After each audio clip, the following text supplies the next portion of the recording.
Welcome back to Cut on the Diamond, the show where two athletes get together and tell stories about their careers while attempting to answer some big question. For example, is Target Field a pitcher's park or a hitter's park? Maybe we'll cover that today. I'm your host, major leaguer turned public ranter, Trevor May. Today, I am joined by the pride of West Hills, California. Born on June 15th, 1986, and he was drafted out of high school as a shortstop, taken 20th overall by the Minnesota Twins in the 2004 draft. That pick was notably a couple spots in front of his future teammates and good friends, Glenn Perkins and Phil Hughes. I did not know that when we were playing together, but I'm glad I know it now. He made his major league debut in 2010 with the Twins and played for the Oakland A's, Tampa Bay Rays, and Philadelphia Phillies. In 9 seasons, he amassed 710 hits, 155 doubles, 106 home runs, and once tastefully pimped a homer off then Detroit Tigers utility infielder Andrew Romine. I was there for that. It was tasteful. He also led the league in grounding into double plays in 2015 with 28. As they say, someone's got to do it.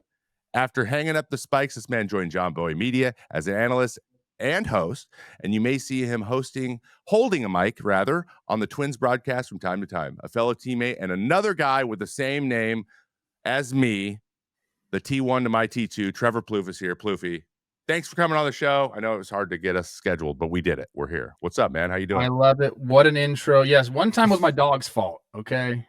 So we're going to blame it on your dog's fault. Yes. No big deal right there, but I'm happy to be here. 2 pushbacks real quick.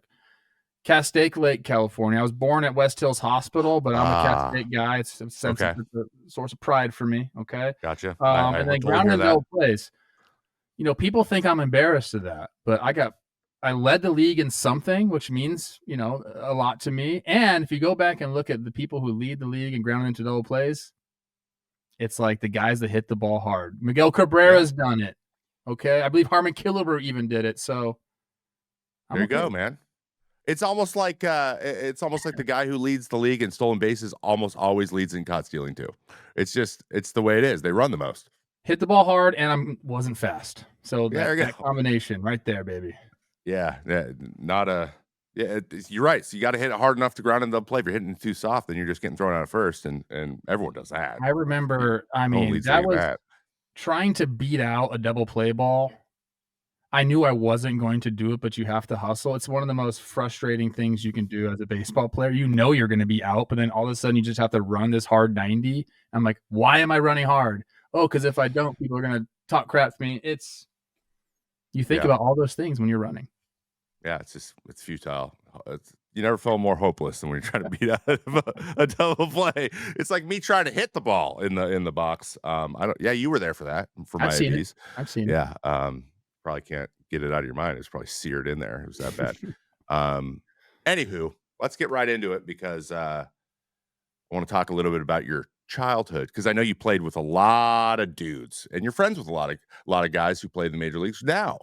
You're from the same area. So SoCal guy. We've had people from all over the country be on the show. Our first episode was Tommy Hunter, Indiana. We had Gibby, Indiana.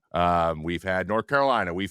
I just had my first Southern dude from Alabama with Kendall Graveman. But you and like Glass now are my SoCal guys. And as we know, baseball in California can get a bit serious. And we've talked about it before. I think it was pretty serious for you when you were a kid. So tell me a little bit about your youth baseball experience. How competitive was it? Because I know it's crazy now, but if it started, I feel like it started either there or in Florida or Texas, right? So take me through it a little bit. What was Little League? Did you play in a local league or did you just start doing travel ball like right away? And how did you kind of navigate that? Yeah, so California, specifically like in LA, Southern California, I mean, it is one of the best concentrated pools of talent around. Like even now, you know, I'll go to my high school games and you'll watch the league they're in. It's called the Mission League, and it's our high school. It's Harvard Westlake, which I'm sure a lot of people have heard of because Jack Flaherty, Max Fried, Lucas Giolito, Pete Crow Armstrong, the list goes on, came out of there. Notre Dame's in it. Hunter Green went to there. Sierra Canyon's in it. People have heard of that because of LeBron and whatever. It's a very competitive league. So it is true. There's a lot of guys that come out of here. But for me, like I said, I grew up in Castaic, which is about 45 minutes to an hour of like where I did all my sports and went to school. So my parents bought a house, kind of like I would consider it the sticks. Like it's like the last exit on the freeway before you go like 30 miles without an exit. So I'm like on the very north of LA, but my dad, his business was in the San Fernando Valley, which is again 45 minutes from like where we lived. I'd go to my grandparents' house every morning, get dropped off for school. And so we did everything in the Valley. And that's where I started Little League there at Northridge Little League. And I didn't really play travel ball. You know, it was very difficult for us to do that because we lived so far. So like we had our structured practices and that's kind of what we did. And I think because of that, that is why I didn't develop physically early, but my baseball skills developed quickly because there was two things I was doing. I was either at home with my brother playing wiffle ball. I have a brother that's 4 years older than me and was a monster as a baseball player when we were young. He was one of those kids that was big, threw hard. He was the guy. So him and I would play wiffle ball against each other like every day, and he just whooped me, and you know I had to like figure it out. So that was probably the start of where I started to like hone my skills as a baseball player, just like in our driveway. But then because we live so far, my dad's like, hey, you're 9 years old and your brother's 12.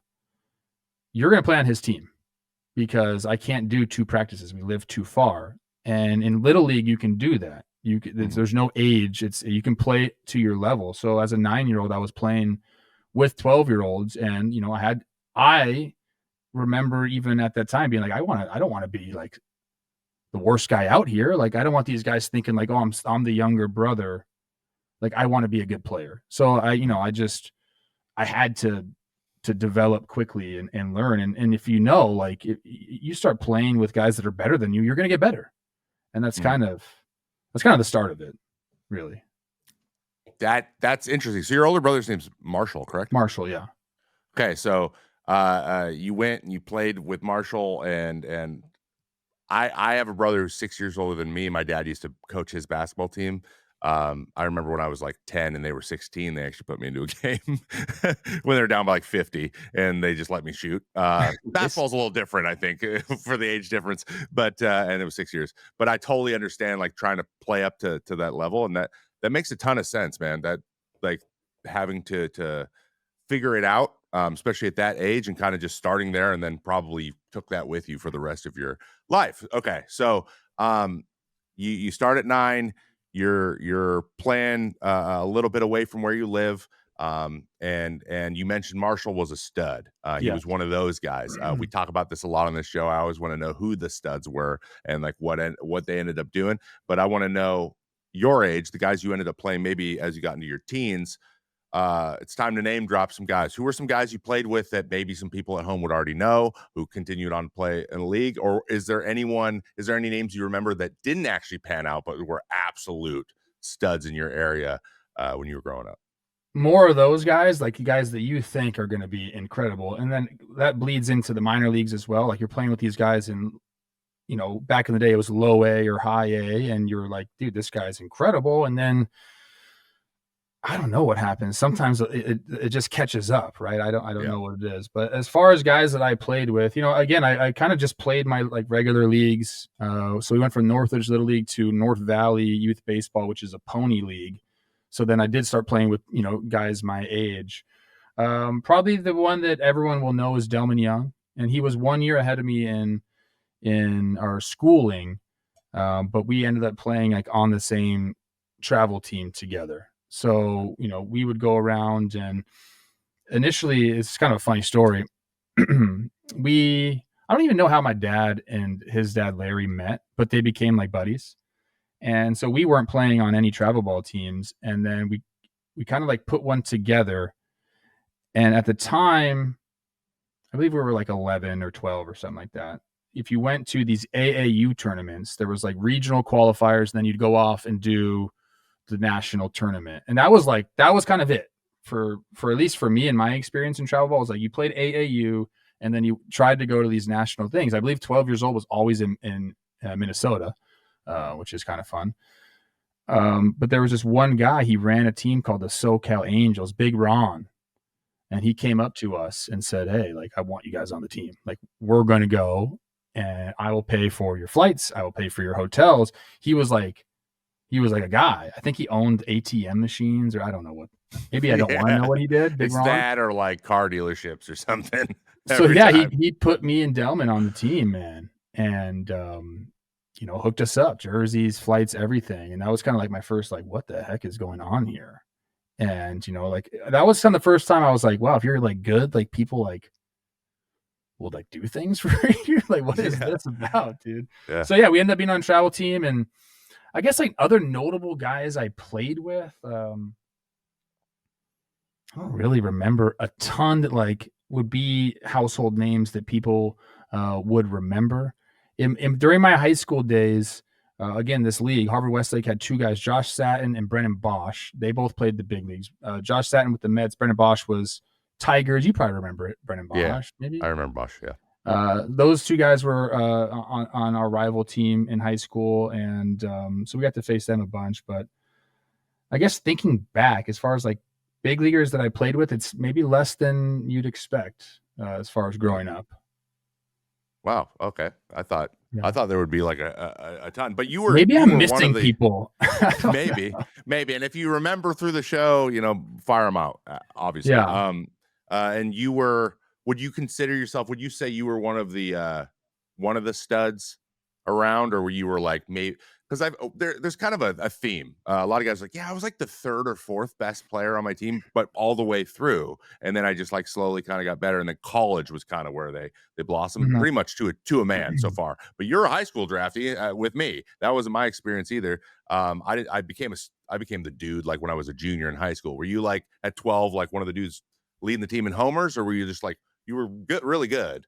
But there were other dudes who were like, you weren't one of like the 6'2", 12-year-olds. Yeah. Who was, just dominating. Fundamentally, I was sound, but I was small. I was really skinny. Okay. And then I got into high school, and, I think I went into high school and maybe I had hit 6 foot. Like, I had like a decent growth spurt before I went in there. So like that helps a little bit, but I was still skinny, probably like 150 pounds when I was in high school. So I didn't have a ton of like pop, but again, fundamentally I was sound, and I ended up making varsity as a freshman, which was fun. Like, that doesn't, like, at the time at my school, I don't think anyone had ever done that. And so that was kind of a big deal. And the first year I didn't even really hit, like I pitched more so than anything. And then he finally, like a coach, finally let me hit. And I was good. So like that kind of like started it. But yeah, I would say I have a specific moment where I knew that I was good. So Delman was the guy. Since we were 12 years old, Delman was the best player. Everybody knew who Delman Young was. He was physically gifted. He was bigger, stronger, faster, threw the ball harder, like everything you could think of. He was the guy. That's why they were comparing him to like LeBron and whoever. Like he'd been on the cover of Baseball America, like the number one ranked guy in the class forever. He was playing on a Baseball America team, a showcase, when we were like 16 years old, and he had to bow out of it at the last minute. And he gave them my name and said, "Hey, like, I think maybe his dad did, was like, hey, take this kid instead." And so I went and played in Florida on this Baseball America team with the draft class ahead of me. And it was a wood bat thing, and I'd never really swung a wood bat. And I went in there and just had like a phenomenal tournament, like played great, hit well, pitched well, played defense, like everything was really good. And at that moment I was like, oh shit, like I think I'm pretty good. I didn't really know. You don't know, like nationally, like on that team, it was like Jeff Allison, Lastings Millage, Ryan Sweeney, a bunch of other big leaguers. But like I looked up to those guys like they were gods, because like this is a class above me. I know these guys are on this team. I didn't really make this team. I'm just kind of a throw in. So I was nervous. And then I went in there and just kind of like almost like ran circles around the guys. And I was like, oh shit, like that's pretty cool. Like that's when I was first like, damn, like this is cool. And I mean, who's got more experience in playing up than you? Like, yeah, that's how it started. So that's awesome. I feel like we all have kind of that moment where you realize that you on a national stage. I think I joined some teams too, like my junior year in high school. Like I got in, we go like win a local tournament or win a tournament like somewhere in Washington, and then the team that put on the tournament be like, hey man, you want to come down to Arizona with us? And that happened like Exactly. Yes. 3 or 4 times to me, and then I went and threw every game for them, and then threw the championship, and then we win the thing, and they'd be like, "Oh, dude, you just punched out 14 in 5 innings against like good players, and you're Like, not yeah, that's throwing as cool. hard as everybody, but like, well, not at, I'm still throwing like 90, but there's guys throwing 95, 96 in this tournament, but I'm punching everybody out because that rise ball before we knew what it was. Um, anyway, yeah, that's a lot of, especially high school kids, I feel like, who get drafted have that moment. They go to a college camp or something like, oh, I'm the best guy here. That's crazy. I didn't know that. That's I'd never heard that story from you. And by the way, just throwing this out here, Delman, I'm in his book. He got me. So he's one of the 60. I want to talk a little bit about your father, your son. Is Teddy's 10 now? He's 10, 9 9? years old. Yeah, he's 9. 9. So that's the age you were when you started playing with Marshall. So he's getting in. I know I've seen your social media. I know he's getting really into baseball. But we also know, and you've commented on this on the show a little bit on your shows as well about specializing and getting really just into one sport, and just when do you start doing that? So I am interested to hear, because I have my own son now too, like how you feel about approaching that with him. Is it like, hey Tay, let's play everything, let's keep trying everything, or if baseball's the thing and he wants to do baseball and he wants to do it now, are you open to that being his sport? Yeah, I'm not like a never specialized guy. I think it is case by case. If your kid loves a certain sport and that's all they want to do, I think that's okay. Like you can play other sports in the backyard. And I think a lot of people point to, oh well, if you put him in soccer, his footwork's gonna get better and his legs will get stronger. You put him in basketball, like I don't know, there's some hand-eye stuff there. And um, so if Teddy was like, Dad, I just want to play baseball, I'd be all right, just go play baseball. But he likes other sports. Yeah. So I think that's kind of, you just have to find that out about your child and kind of see where they're at. And like, yeah, if he said that to me and then he wasn't showing it to me on the field, like he wasn't having a good time playing baseball, we'd change it up. He just got into basketball like randomly. I think he played at school. We have a basketball hoop, but he never really asked me to play. We don't really do that much. And then I think at school he was doing it, so we got him into basketball, and now he's played like 2 or 3 seasons, and like he's not that good, but he loves it. So like I love taking him out there, and but like I don't think it's a one steadfast rule. I don't like I know I've seen a lot of guys say, you can't do that. You got to play every sport. It's going to make you a more well-rounded athlete. I'm like, it depends on the kid. I don't think it's a must. But with Teddy, we are doing. He's played soccer, and baseball. Like he loves it. We just actually started. He just now started to like enjoy it, where he wants to practice. Okay. Like before, like they don't want to practice. They don't play the games, No. dude. Like I'm like, hey, Yeah. want to go hit in the cage? Want to hit off the tee? And he's like, no, like absolutely not. Want to play kickball, Dad? I'm like, okay. But now he's started to like enjoy practicing. We're actually going to like this new facility out here. I'll throw some names out there for the older crowd. Mike Lieberthal, Royce Clayton, the Weaver brothers, and Dimitri Young kind of all got together and started a indoor facility out here. And so I've been kind of like helping out doing some of that stuff. So I brought him there, and like that's changed everything. He like loves it. So we'll see. I don't make him specialize. If he wanted to, I would. I don't think there's like a rule for that, at least in my mind. Ah, good. Thank you. That's great to hear, because it's like, learning how to be a dad is hard, super hard. Yeah. The one thing I'm leaning towards is, just because I know how I was, and I still am and have been my whole life. And I don't go by the nickname Lurch for no reason. We want to put him, at least when he's little, like into like gymnastics for a couple of years, just so he That's can a learn good about one. his body.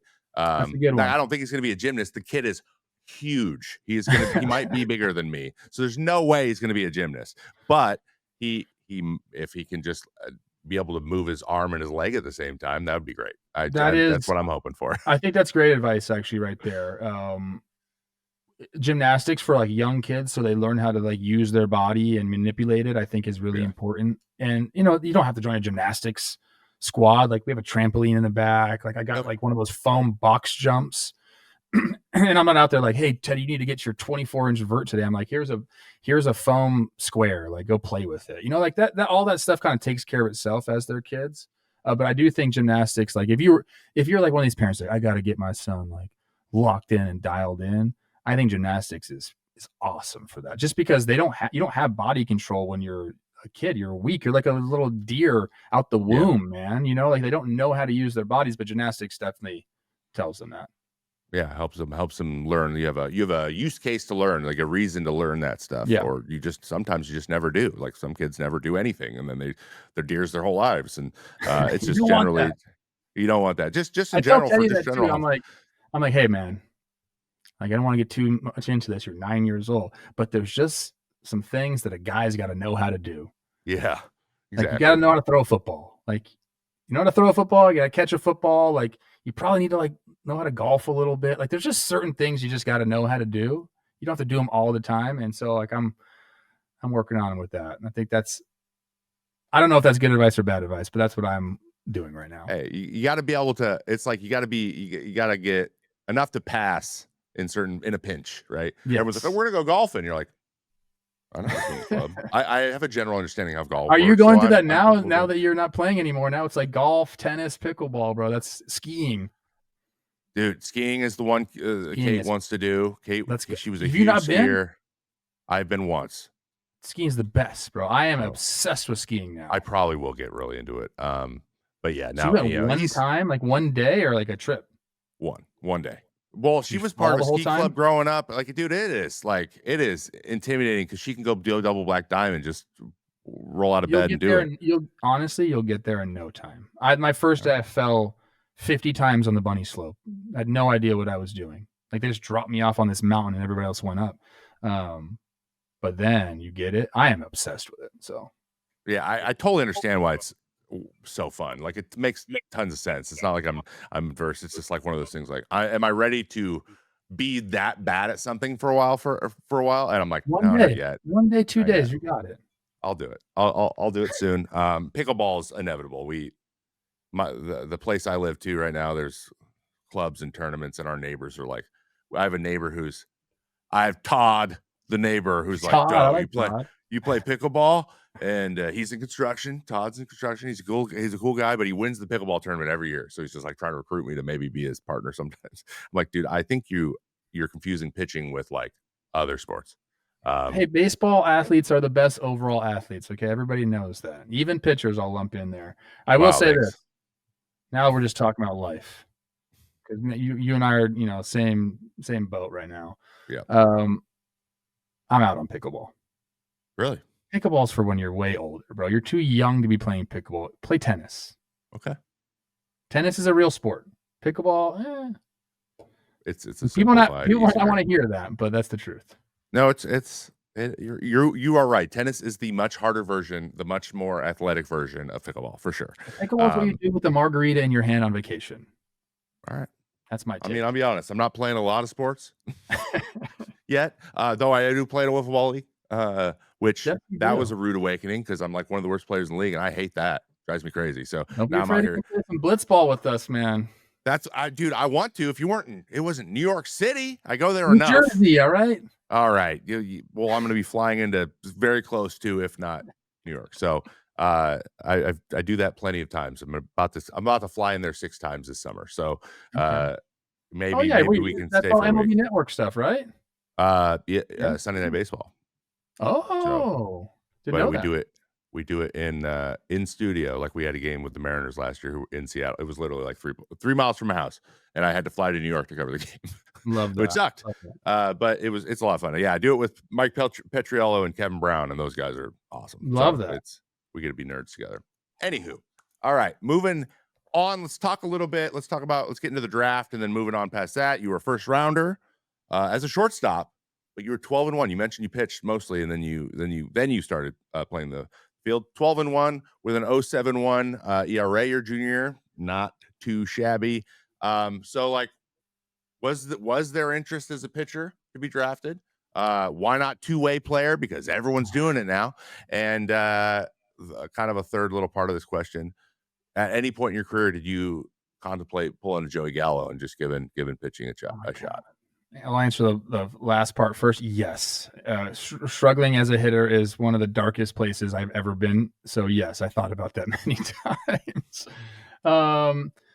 There was some interest for me to go into the draft as a pitcher. I think the Royals were one team that was in on me as a pitcher. And I will say, and I'm not like, fuck. People are going to think like this guy's he's cocky. I was pretty dang good pitcher. Like I wasn't just like a thrower. Like I felt like I called all my pitches. Like I knew how to sequence. I felt like I was a pitcher. I loved being on the mound. But the consensus was like, I probably topped out at, 94, 95. I probably sat like 92. I was 6'1", average white righty. Like there wasn't a lot to, I guess, project. Like I'd have to be like a pitcher. I wasn't a guy that's like, he's going to end up throwing 97 and he's nasty and he's 6'7". I didn't really have any of those special qualities that sometimes they look for in the draft as a pitcher. So the majority of the interest was as a shortstop and as a hitter. So that was in my mind a little bit. And the two-way thing I don't think was ever really on the table. All teams ever said at that point was try hitting. You can always go back to pitching. If you fail, you can't do it the other way. I'm like, oh, that's interesting. So it was pretty much all shortstop for me and the hitting realm, which I was fine with. I loved both aspects. I did miss pitching when I gave it up, but there's no way. Like people say, oh well, like Shohei's opening the door for all these two-way guys. I'm like, no, he's not. Good luck, dude. Yeah, good luck. You're gonna go. This is what's gonna happen. If they start to do that, a guy's gonna go into a slump, and he's gonna have no time to work on his hitting. Or if he does, he's gonna neglect his pitching. Like to be able to do both and to really put yourself all in for both is extremely difficult. And Shohei is the rarest of rare athletes. Like it wouldn't surprise me if we didn't see that again for 50 years. Yeah. Like it's not just going to happen because all of a sudden one guy did it. Like he is an anomaly and just special. Like it's not opening the floodgates. It's not. That's what I think, at least. I don't know. Maybe you have a different opinion, but I don't. No, I agree wholeheartedly with that, especially because I think not only is he a freak athlete and he's one of a kind athletically, like the circumstances of him coming over and then the team he was on, they could just be patient with him to he had to work through some injuries. Like if he were on a team that needed to compete and was more serious about competing and had won recently at any point, like if he were with the Yankees, they wouldn't have waited on this so much. They would have made him probably switch to pick one so that we wouldn't have to worry about injuries. Like that probably would have happened in most other situations, but he was with the Angels. So it was like they about, you can just have miss a year for Tommy John again. Like it's okay. Like that's why he chose the Angels though. Is they said, we're going to give you the ability to do both. That's why he went there. He could have went anywhere. And he was in the he was in the same situation as Roki Sasaki. Comes over, he wasn't demanding a huge contract because it was a year early. And he chose the Angels because they said, we are going to let you do both. And that's why. And then he got the space to do it. And he wasn't amazing right away. People don't remember this, but it took him a couple years to he was a good player. And you could tell, tools wise, he was incredible. But he just hadn't put it together yet. He didn't put it together for a few years. And he got the space to do that because he was on the Angels. So Agreed. I think that has a lot to do with it. And if anyone could have done it, Jack Caglione, they just banged pitching. And that guy threw 98. So if that tells you anything, he's just nah, I'm good. What? He didn't even give it a shot because he knew it was so unlikely. And now he's just hitting 550-foot tanks in the minors, and he'll be up. Moms. He'll be up very, very soon. That guy is a monster.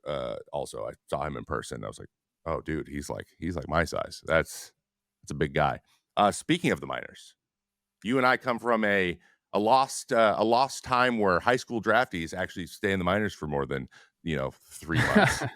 So we both spent 5 years in the minors, and now a lot of people have talked a lot about all the shitty parts of being in the minors, but there are some good parts.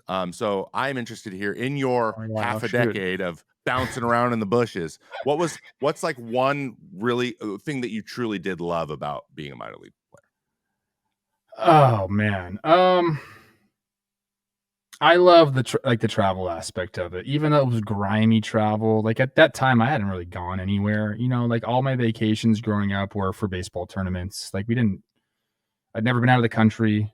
I guess no way. Excuse me. Team USA in high school, I went out of the country for the first time. Went to Venezuela. Other than that, never been out of the country. Again, like been out of the state pretty much only for a family reunion in Montana and then some baseball tournaments. So like once you start to travel around, and man, I got to experience like backwoods Tennessee, which was a culture shock for me coming from Southern California. And then, you go up I went to Beloit, Wisconsin, got to play in the snow for the first time and live there and go check out Madison, Wisconsin, and just really getting to see, I think in the minor leagues, and it's changed now, obviously, because we've shrunken the amount of leagues, but being able to see like our country in that way is a very unique opportunity, because there are a lot of cities that you're not going to travel there for leisure. You're not going to travel to Beloit, Wisconsin for leisure. Probably not going to go to Elizabethton, Tennessee for leisure. Maybe Fort Myers. Hey, that's great. And then Maybe, New yeah. Britain. Like there's all these places you go, so you really get to see different, like how just different the U.S. is in general.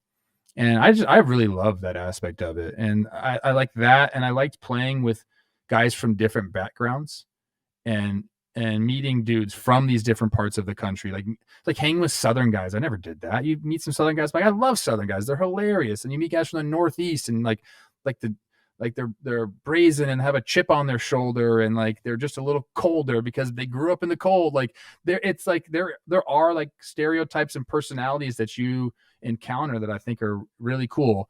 And then you meet the international dudes, and I think that is where I loved it, man. I loved meeting guys from the Dominican and from Venezuela. And, we didn't really have a bunch of guys from Asia at that point, but guys from Australia, and just hearing the stories about what they had to go through to come and what their situation is like.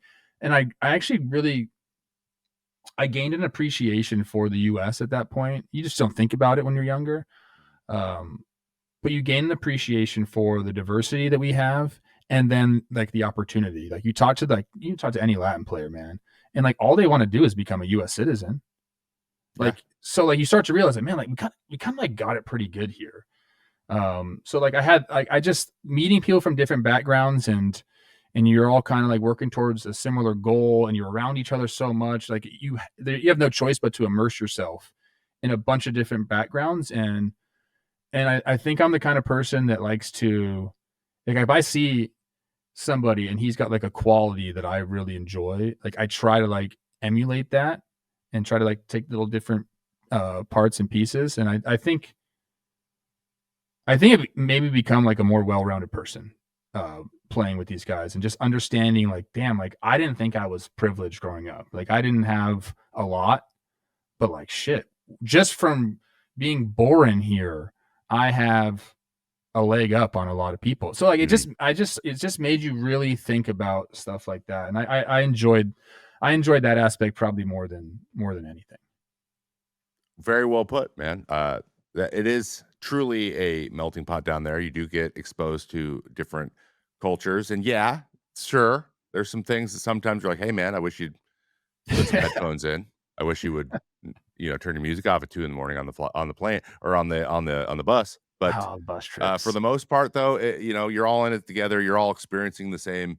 When you lose, you're all losing together. When you win, you're all winning together. I lived in 2010. I learned how to treat the game and like be self-deprecating and kind of rib each other from a group of guys. I lived in a 2-bedroom house, 3-bedroom house, and there's 5 of us. It was me in this 2010 in high A, me, Jacob Diekman, Okay. Justin These were the DeFreitas. Twins? No, this was No, you Phillies. weren't with the Twins. This is Phillies. This is before I was traded. Okay, I yeah, was that's traded right. in That's right. 2012. So it was Diekman, uh, Justin DeFreitas, who played with the big leagues for the Phillies for a while. Travis d'Arnaud had just been traded to the Blue Jays at this time, so he was in Dunedin and we were in Clearwater, so he just stayed with us. And then a guy named Julian Sampson, who's Adrian Sampson's older brother, and he was a first rounder out of Washington, out of Seattle. So like I knew him, and Deeks from Omaha, and Deke and DeFreitas were like the best friends. And then d'Arnaud was just like played with him all the way through, and he's Travis. If anyone who knows Travis, he's just super laid back. He's like, I'm whatever. So I slept on a couch and I was the young guy. They were all college guys. I was a high school guy, so I was 19, and they basically showed me how to like be a kind of an adult a little bit. Not really a little, but like a little bit. So we would all do everything together and they would tag me. They were all of age and I wasn't, and they would still drag me around. So like that was one of the big things. I'll never forget that. And then of course, all of them, pretty much everybody except for unfortunately Julian, made it to the big leagues and actually hung around for a while. And Jake and Travis are still playing. Even longer than me, which I like to think that if I wanted to, I could still play, but I didn't want to. So yeah, I love them. I liked that part. Obviously, I hated a lot of other things. Big leagues are better, though. Let's be very clear. Getting to the big leagues was better. That's where you want to be 100%. You learn to appreciate the minor leagues well after you're done playing. When you're in it, you're like, what is going on? This sucks. Yeah. I tell people that all the time. Like, if you, and it's different now. Like, guys, the food is different. Teams pay more attention to the minor leagues than they used to. I mean, dude, when we played, it was the spreads. And we both. I could spend an hour talking about disgusting spreads that I had. I'll give you one. I'll give you my worst one that I. Yeah, I like that. Because let's not even talk about the fact that like there wasn't food. Like I would get a burger from the Snack Shack my first year before games because there was just no food. This was in AAA. Okay. 2008 or something, 2009. And we're in Charlotte. And at that time, there wasn't the new Charlotte Knights Stadium. It was this old stadium that they had built to try to get an expansion team there. So you're playing at this old stadium that's like run down. Like it's just, they tried it. It didn't work. And now they use it at a AAA field, but it was horrible. And in that clubhouse, they had a fly problem. You would look up at the ceiling at the fluorescent lights, and there was just hundreds of flies. And I remember being so grossed out that I was like, dude, where's the fly swatter? Like, I'm going to kill every single fly in here. I'm going to fix this problem. I was so disgusted, right? Like the second day we show up and there's no spread out before the game. I'm like, dude, what is going on? All of a sudden we see him come in. He's got this big old like cooler. He starts lining up paper, like newspaper, on this big folding table. And I'm like, what is going on here? And all of a sudden he dumps a bunch of crawfish on the table. Mind you, I just said hundreds of flies everywhere. And that was our spread before the game. I was like, first of all, I don't even know how to fucking eat a crawfish. Second of all, these flies just started beelining for that.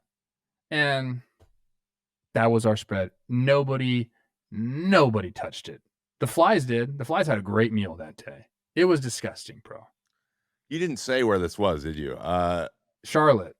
Oh yeah, Charlotte. Okay, old Charlotte though. Old Charlotte, because I played AAA too, bro. You're supposed to be one step away from the big leagues. I'm like, this is insane. What's going on right now? That is. There are some clubhouse gentlemen who, let's just put it, their focus was not on being a clubhouse guy running a clubhouse. They were doing that because it paid them, and that was just about it. But let me guess, they were probably on top of getting tips. Probably on top of letting you know. They came here, you get paid, I get paid. They were vocal. Actually, it's funny you bring that up because the worst one I ever had was in Double A in Bowie, and there was two clubhouse guys. One guy was actually the assistant guy. He was awesome. He had started a little like community garden on the side of the clubhouse, trying to use fresh stuff. But he was a Coast Guard. He was a chef in the Coast Guard. So he's like. Where he was like he's chef. He was a cook, and he's like, I like making fresh stuff, and I just want to get better. But he had a boss, and the boss was one of the people who didn't really pay attention. So one time we came in post game, and it was just the assistant guy, and he was like, "Hey, I just want you guys to know, like, this is the best I could do on a short notice." Well, what happened? The other guy had just quit. He just left in the middle of the game. Left. What are we gonna cook? Nothing. So this guy was like, I went and looked what we had because I'm not in charge of this, and this is what I could do. And it was one of those huge pans like you see in like the like in a high school like cafeteria that you put in a little hot plate thing, and it was just full of beans, and there was chopped up hot dogs. and that's it. And I remember there was one we Actually had sounds pretty good. one Dominican guy who was kind of like the spokes because he spoke really good English. So he goes, on behalf of all of the Latin players, we're not fucking eating that. And then he just like laughed and walked off. And I was like, no one sniffed it. And the guy was like, we felt terrible because we liked him. Yeah. We didn't like the other guy. But then we came back like 3 weeks later, and this guy had just like beautiful spread. He even like put flowers out on the table and stuff. Like he Love was like, that. he felt so bad that he wanted to make it good. So at least that happened. But like, yeah, you run into things like that. You just never know. You just never know who you're gonna get and what's gonna happen. Most of the It's bad stories are like there just wasn't there's food or nothing there. enough food for everybody. Like that's Yeah. these are like my story is disgusting because of the flies and like crawfish before a game. It's like what are we doing here? We only have like 30 minutes and like what am I supposed to do? I don't even know how to do this. But yeah, a majority of it, especially early in my career, was like, what is there food here? Like, so I would pack my own food, especially at home. I had a rice cooker, I dice up some chicken, I get trail mix, and I would bring it to the field because I was like, dude, I can't eat. I love peanut butter and jelly, bro, love it, but like you can only do that so many times. Actually, one quick one. You just bring back all these memories for me. I hated mustard, uh, forever. And when we were in, I guess it was spring training. In the minor leagues, you'd go on these bus trips, and your meal before the game would be like, it wasn't a public sub because that would have been nice. It was just like a sub from somewhere. Yeah. And they were so dry, so much bread, so little meat. And all they had was mayonnaise or mustard. And I hated both of those things, but I literally couldn't eat the thing because there was no lubrication. So I was like, I had to pick the lesser of two evils, and I just started putting mustard on it, and it changed my life. I love mustard, so maybe I'm Yeah. appreciative of that. I don't know. That's so funny. I remember distinctly just having to Joey Chestnut down sandwiches, just disgusting. a bite and then drink of water, drink water. You're just trying. It's not about flavor. You're just trying to get something in your stomach.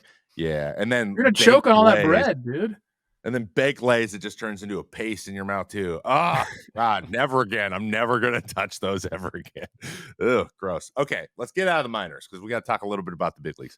Because we got some time up there. You got up in 2010. Everyone's got this moment, this oh shit, I'm in the show moment.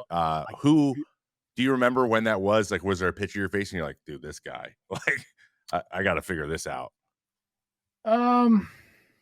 Like what was like my first like real test? Like, oh, I feel crazy. Yeah, like where you kind of just like it dawned on you that you're like, oh, like this is the big leagues. This is what they were talking honestly, about. my first games were against the Brewers in Target Field, which is a brand new field. It was packed every night, brand new stadium, packed every night. And the Brewers is always one of the biggest series, as I'm repping the Twins and the Brewers right now. One of the bigger series for the Twins as far as drawing. Like it was always a sellout. So it was like a big game. And I'm playing shortstop. JJ Hardy's out. So it's Orlando Hudson and I. And we're like, all right, let's go take some ground balls together. Let's work some double plays. And again, I'm a young kid. Like he's a salty vet to say the least. And so we get out there and I'm taking ground balls and I'm just nailing this guy in the chest. Like I am balling out at practice. Like I've never done as well. I was so hyper focused. I didn't want to let him down. I am dotting him up in the chest and every single throw. Not good enough, young buck. Not good enough. Like, that ain't going to cut it. That ain't going to cut it. I'm like, fuck, dude. I'll throw it harder right in the chest. That ain't good enough, young buck. That ain't good enough. And so we leave the session. He kind of like walks off, doesn't say anything to me. I'm like, what the fuck just happened? Like, I don't know what's happening. End up getting in there. We rolled like a couple double plays. We end up winning the game. I got a couple of hits. Like, my first hit drove in Delman Young. It was hit to my friend Ryan Braun, who I grew up with. I got a hit off Jeff Supan, who went to my high school. Like it was a huge full circle moment. I was like on cloud 9, and I'd like forgotten about all of this stuff before the game. And then after the game, he comes up to me. He's like, "You see what I did there, young buck? You see what I did?" I'm like, "What?" And so like he thought he was motivating me by just telling me how shitty I was, and that is a microcosm of how it used to be in the big leagues. Like you just get told that you're a piece of crap. And that's how it was when you were a rookie. And I'm like, okay, I guess it worked. I guess. I guess. I feel like I got lucky, but thank you. I'll give it to you. Okay, yeah, like that's a good one. That's a real good one, especially like yeah, I did forgot that that was the first year of of the stadium. And I Yeah, can and only then like imagine what it was my like. third game in, I faced John Axford, and that was at the beginning of his run as like an absolutely dominant closer. And Yeah. he threw me a couple like curveballs, and I had no chance. I thought I was gonna get pinch hit for. It was like late in the game, and there was a couple runners on. I had a chance to tie the game, and I was like kind of looking over my shoulder, like, "Am I gonna get pitch hit for here?" And nobody came, and I struck out. I think I got sent down. JJ Hardy was back, but sure, man, that's the debuts are crazy. Like it is. It's easier than you expect, but also terrifying at the same time. Yeah, yeah. It's like, oh, I can get like pitching wise, you're like, oh, I can get people out. It's just about Yeah, getting a lot of people out, yeah. and avoiding the big It inning. never And stops. you don't really think about that as much in the minors until you get to the big leagues. You're like, oh, it's just it's that crooked number, the crooked number. You hear that all the time, and you're like, oh, okay, it's a momentum thing. Like it's definitely more nuanced. Um, a lot of people say it's really hard to get to the big leagues, but it's the hardest to stay. Um, I remember my moment, and you were actually part of it, where I don't know. It's almost as if you just said you were sent down. I it wasn't sent down that year. It was a tough first year, but I wasn't sent down. But I didn't make the team out of the spring the next year, so I had to kind of deal with that a little bit, and then at some point make a decision like, hey, like I want to make a change here. You got to push through something here. And I'd be interested to hear if you remember this, but we'll get into that after. I'll let you answer the question first. Do you have a moment where you felt or you had a realization that like you may be establishing yourself like you're part of the team now? You don't, obviously getting sent down is always kind of there, but like you're like, oh no, I've earned staying here a little bit, and I'm part of this team. Do you remember realizing that? Definitely, because it was kind of like the time that I don't know if it was like that gave me my entire career, but the first couple of years I was up and down. I didn't deserve to stay in the big leagues. I just wasn't producing. So 10 and 11 I was up and down. And 2009 I'd also wasted an option. So 2012 I was out of options. So I made the team. They had some money invested in me, and I was doing well at AAA. Like, I didn't really have anything else to prove at AAA, but I hadn't done anything at the big league level. So I made the team, and we stink. Like we weren't very good. And I was playing sparingly, and I had been relegated to the outfield. I wasn't an infielder anymore. Like during the offseason, Terry Ryan had called me and said, "You're going to be an outfielder now." And we were in Yankee Stadium, and Morneau comes up to me. This is like May or something, or like end of April. And he comes up to me. He's like, "Hey, I need to talk to you." And he goes, "They're releasing Luke Hughes. They're designating him for assignment." And Luke's a guy I came up with, and he was like a pretty good hitter at the time.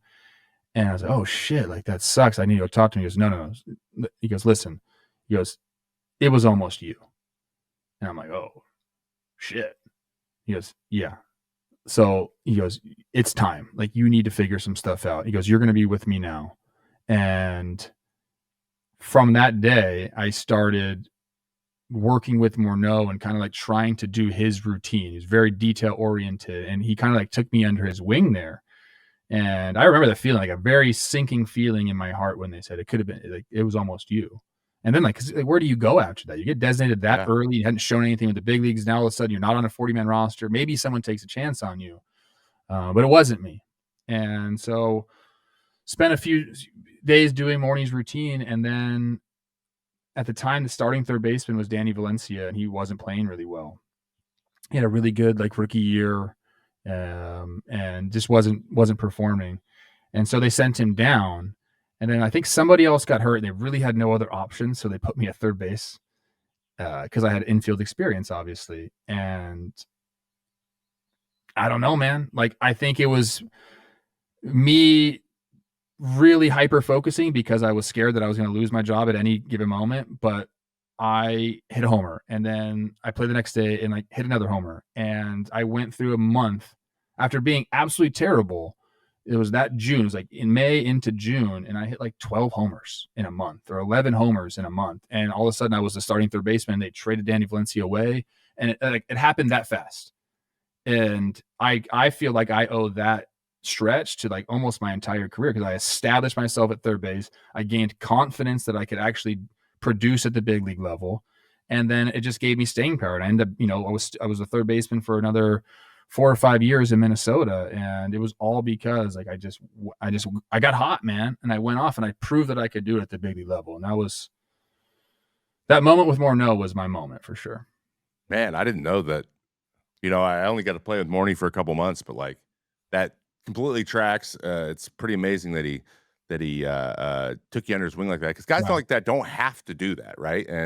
And the fact that they take it upon themselves to kind of throw a guy a bone and like, just, hey, I got some stuff that I think will help Yeah. you achieve that goal, and I think that and also he's like, we need some stability here in some of these positions. Also, That wasn't common at the time. I feel like yeah, now guys are a little bit better with rookies and making them feel comfortable. And prior, I don't know, shoot, maybe you can tell me when you think it flipped, but um, prior to that year and every other year before that, it was just you hazed the rookies. Like yeah, you made them earn it. Like you couldn't do anything without like getting in trouble. And yeah. now I think it's changed a little bit. I don't know exactly when that moment was. For some reason, I think of Justin Turner when I think of that, but something has changed. I think now, guys, it's like, hey, we're all in this together. I want you to feel comfortable. Sure, like you got to teach the rookies every now and then. Don't do this, don't do that. But Yeah. I feel like now it's more common to just, I want you to feel comfortable, man.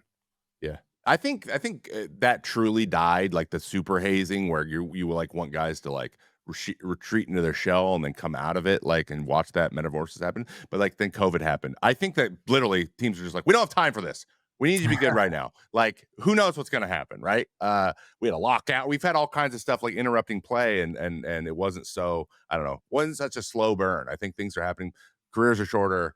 You're Yeah. getting, the leaches are shorter. It's just the way that it Maybe there's works. more young guys on teams now. I think maybe There's a that's lot of young part of it. guys. Yeah. I mean, my A's team was like, our rookie dress up was like 19 of the 25 guys at the end of the year. So I was like the only one not dressed up and You guys making could have them do stuff. revolted and said, "No, we have the numbers. Veterans, Yeah. you dress up." But they like wanted to. So it was like they were like, hey, we actually want to do stuff. So whatever. They did a spelling bee on the bus. So they suffered a little bit. We found out how truly dumb some of these guys were, or at least bad at spelling. But Do you remember Little Red Corvette? yeah, Because you had to do that, right? yes, I mean, like everybody had to do that. everyone did. That was Tori. Tori Little brought Red that on. Corvette. Do, do, do, do. Tori didn't care that he's like, I'm having everyone sing a Prince song. Because it was even old when he had to do it. It was older. Like, it wasn't a new song when he would No, do it's it. an old song. Don't sing more But than 8 seconds, all right? We don't make this demonetized. yeah, we don't get it demonetized. But yeah, pick a song, sing it at the front of the bus. Or you can be like Willie and Zastadio and just be so good at the Macarena that we make you do it literally every bus ride. Which was probably a bad move on his part. But my moment was actually, you were there for. I don't know if you remember this. But it was like my rookie year, 2014. You had established yourself. You were our third baseman, and we're playing it in Chicago, and we got a 4-0 lead on Sale. And I'm starting across from. I think it's a Sunday getaway day, and so no one's there. No one cares. We're both bad. And I remember in like the fourth inning, this was what kept happening to me. Like, I'd be throwing well, throw 3 good innings, and then wheels would come off, and I'd be out by the 5th. And the bullpen fucking hated me, which I totally get now that I'm a bullpen guy. I totally understand it. I could just imagine Dunsing. I'm like, come on, like, Dancing for sure. the Deuce was definitely doing that. So, Andy comes out, Rick Anderson comes out, does his little, like, he's got his upper decker in, and he's covering his mouth up like no one can see it. And he just basically said, we had a conversation, like, you need to just come out and say, hey, stop being a weakling. He used other words, but it's basically what he said. And you would come over. And he was like, hey, just here's the deal.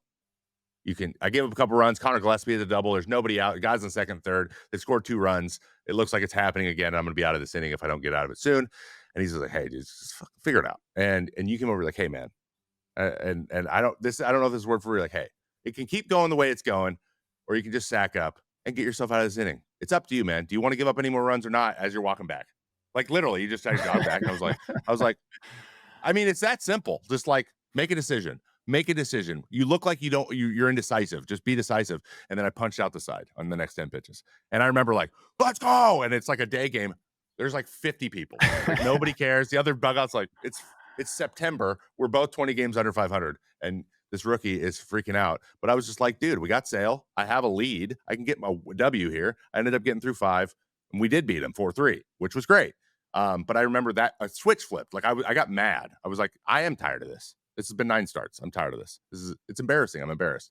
But I just Andy saying it to me. I was like, okay, but you being like, dude, like you basically said the quiet part out loud. You were like, hey man, we watch you pitch, and we're like, dude, can you just make a decision? Like just be a man, be mad, get mad. Like you gave me the dodgeball, get mad. I do remember that, and I can tell you why I said that, because you can't say that to everybody, because sometimes like if I didn't believe that you could do it, there's no way I would say that, because it wouldn't work. But like we had seen enough out of you where like you can pitch to this level, and there are times where you do have to just say like F it, like let's go. Like I'm better. Like you just have to like project that, even though sometimes you don't believe it. It just has to come out of you. And I had Ricardo Ingram. Did you play for him? Okay. I didn't. He play told for me him, that but one I day. know it's okay. Yeah, in Double A, he was my manager, and he's just like, "You're too good to like not hit. Like, what are you doing? Like, you have to do it." And he just presented like, "You either do it now, or you're gonna be out of the game." And like, so you just like sometimes you need that. Like when Morney said it could have been you, it's like, oh shit, like you need a kickstart, man, every once in a while. But you can't do that to people you don't really believe in. So I think we saw enough out of you to understand that you had the stuff to do it, and you do just need a little bit of. I always say, a manager. I don't give a lot of credit to managers because they don't really impact the game very much.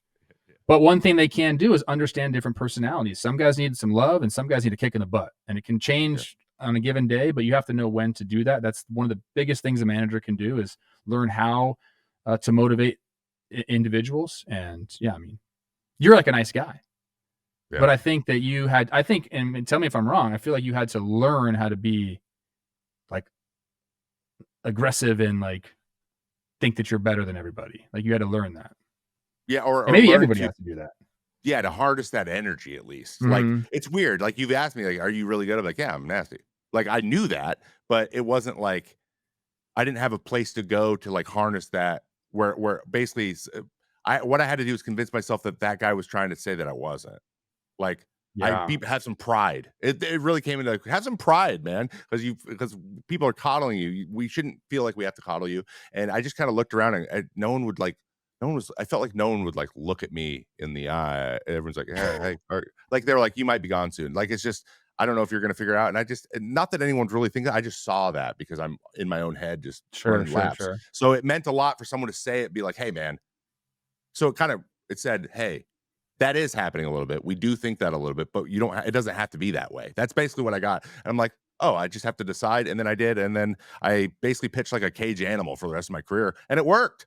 Did it cause some other things? Maybe. But it worked in a lot of situations. I thought I was when I need to reach down deep and go punch a dude out. That was something I did better than anyone else around me. And I can say that was a lot to do with you. So thank you.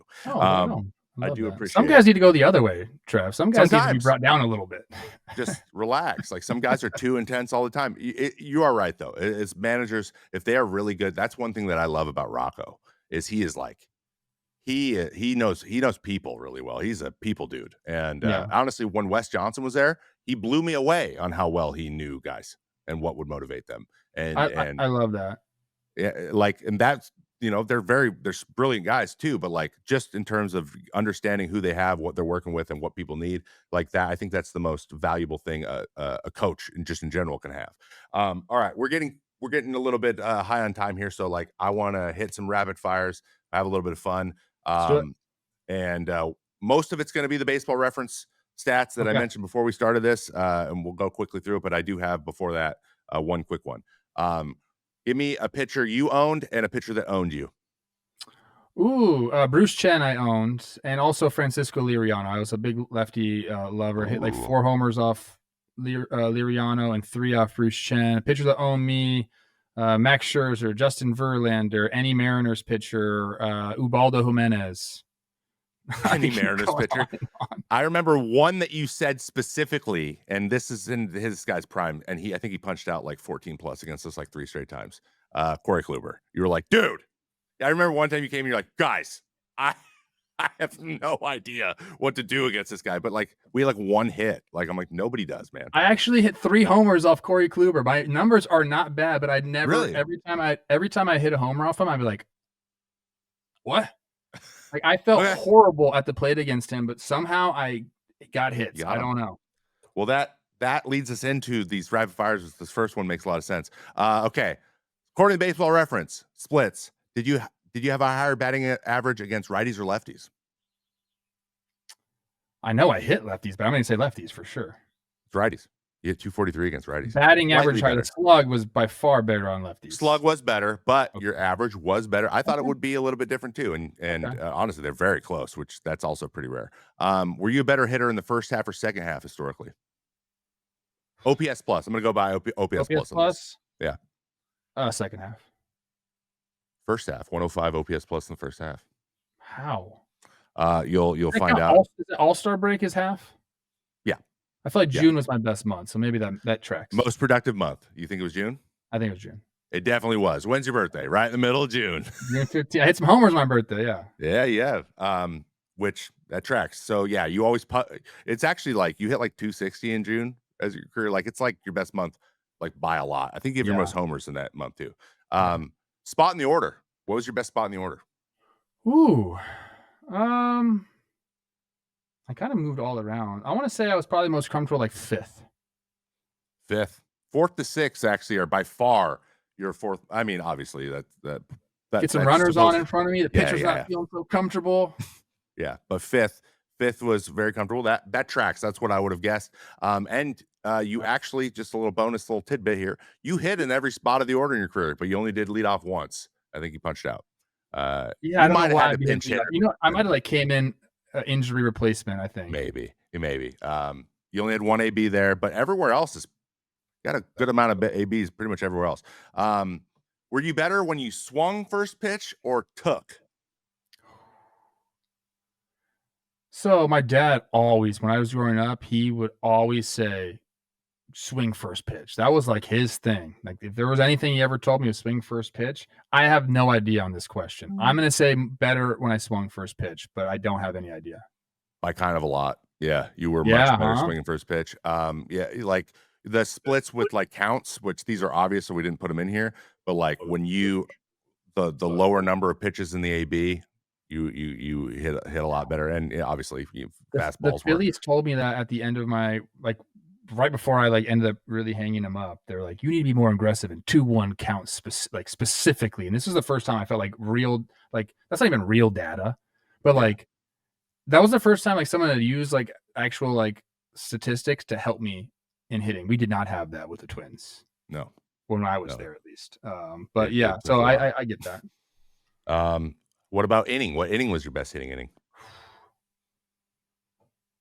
Inning? So 1 through 9?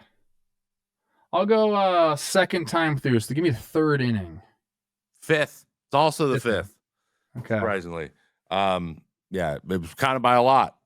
What team did you hit the best against? What team? Okay. So I feel like I should know this one.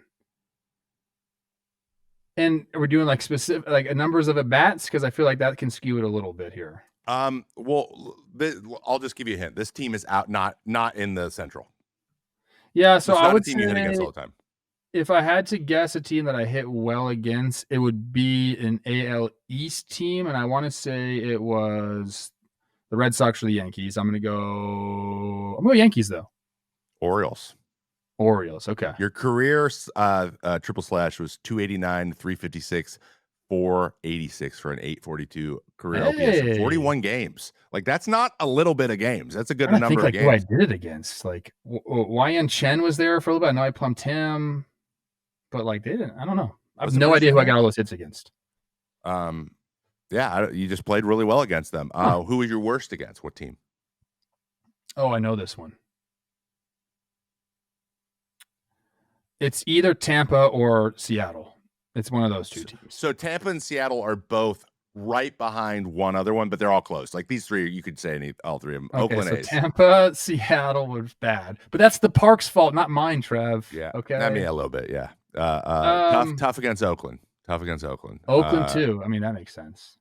For a 186, 238, 264 for a 503 OPS.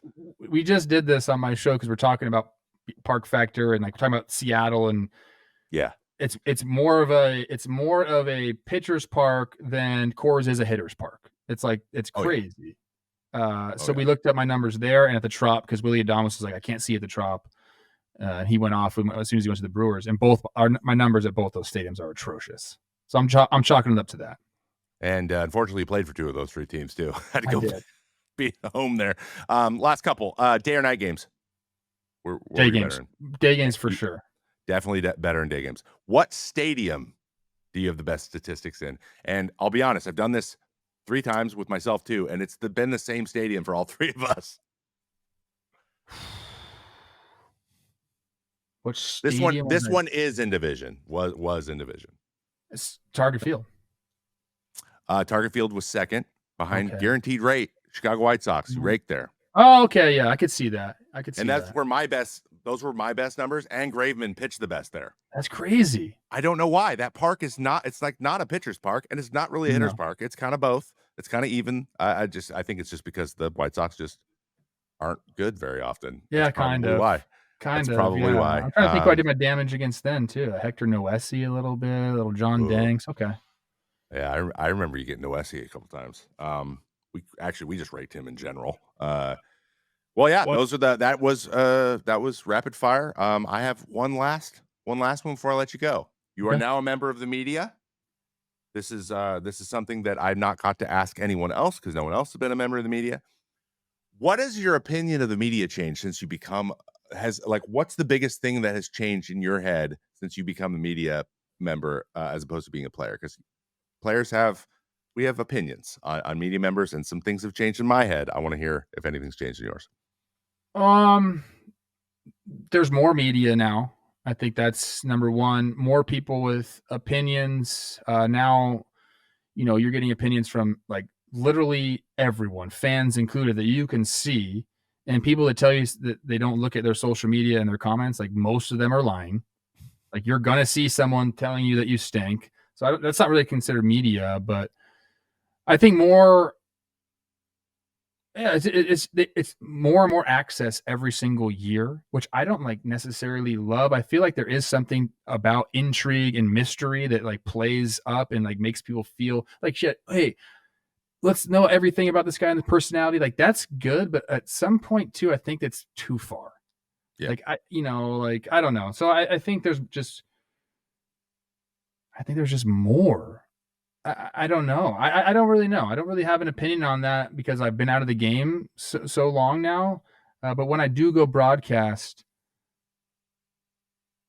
I think that's the difference. It just seems like there's more outlets. Just a quick follow-up, do you feel like when you are talking about a player that you consider them as people more? Or because like I felt like at times when people were commenting on, I played for the Mets for 2 years, so like there's a lot of this, right? Where there's just some hot takes about, and they're just like, this guy sucks, blah blah blah blah blah blah blah. And you're like, dude, like come on, man, like I'm doing my best here, whatever. And then I felt like, oh, I need to take that into media, be like, hey man, there's might be some stuff going on, but at the same time, like you got 2 minutes to say what you want to say. You can't be super in depth, and that's something I've struggled with. Have you found like, from the lens of a player, that there is a little bit of a difference from a media member and being like a middle ground you're trying to get, where you're trying to give guys a little bit of the benefit of doubt more often than maybe someone who didn't play? Is that something you've noticed? Yeah, I mean, I try to put myself in a player's shoes, and I try to be positive about anything or most things, because I feel like if I'm consuming media, that's what I like. I don't need to hear this guy stinks. Like that's just not the kind of person I am. Like I'd rather, talk positives about maybe, hey, don't talk about that guy. He's stinking right now. Let's talk about somebody else.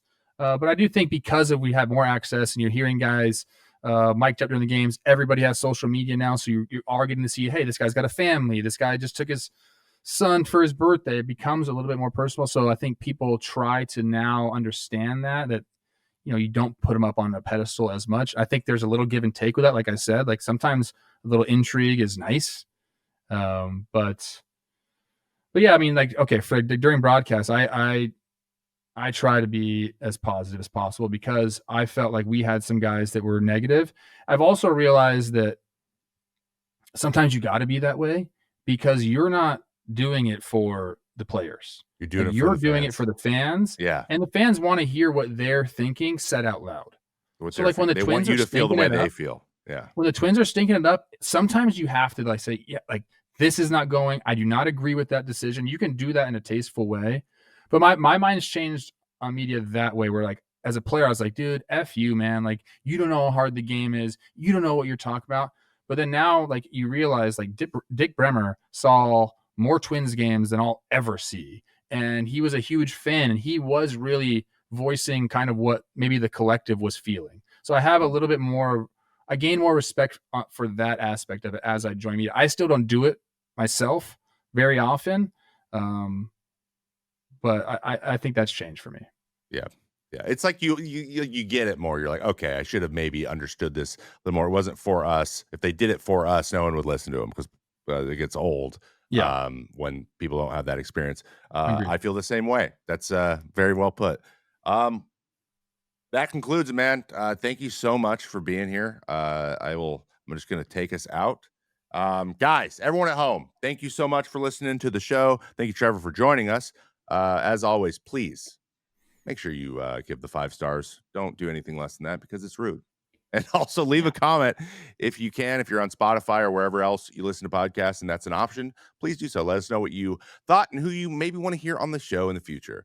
As always, you got to drink your water. You got to watch your baseball. And I will see you next time. Or I guess you can hear me next time on the Cut on the Diamond podcast, everywhere you listen to podcasts. See ya.